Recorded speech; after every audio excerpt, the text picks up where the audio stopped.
Hi friends, నేను చూసారా పీతల పులుసు.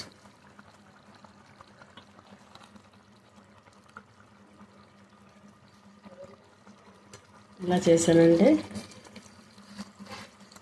చెప్తా వినండి.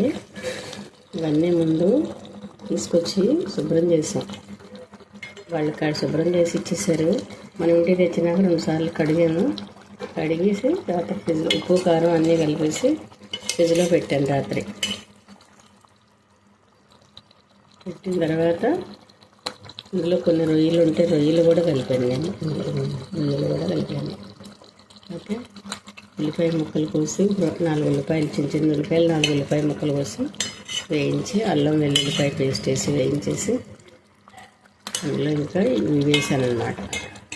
ఇవి వేసిన తర్వాత చక్కగా వేయించేసి ఒకసారి ఉప్పు కారం కూడా మళ్ళీ కొంచెం వేసి అల్లం వెల్లుల్లి పేస్ట్ వేసి చక్కగా వేయించిన తర్వాత ఒక టమాటా కూడా వేసాను.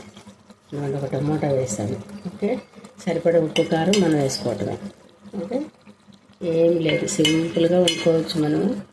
ఏదో పెద్ద పీతల పులుసు అంటే ఏదో చాలా హడావుడిగా చేయాలేమో అనుకుంటా. ఏం లేదు, మనం మార్కెట్కి వెళ్ళినప్పుడు ఈ పీతలు వాళ్ళే శుభ్రం చేసిస్తారు మనకి. వాటికి కాళ్ళు కూడా ఉంటాయి, అవి వీడియో తీసిస్తారు. ఇలాగా వాటిని కూడా 2 సార్లు కడిగేసి ఈ విధంగా చేశాను. కాసేపు పులుసు అయితే ఎగిరైతే నీళ్ళు వేసుకోక్కర్లేదు.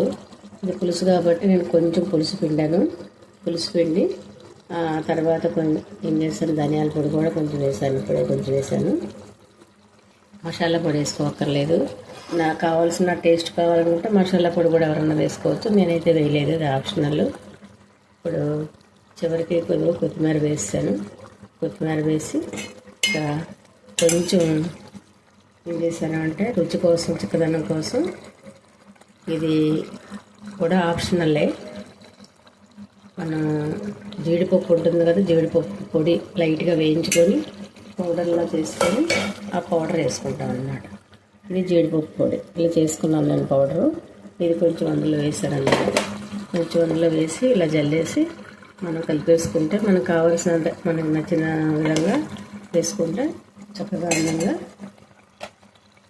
పీతల పులుసు ready. Okay, thank you for watching. Like చేయండి, మీకు నచ్చినట్లయితే మీరు కూడా చేసుకోండి. ఈ విధంగా సింపుల్గాను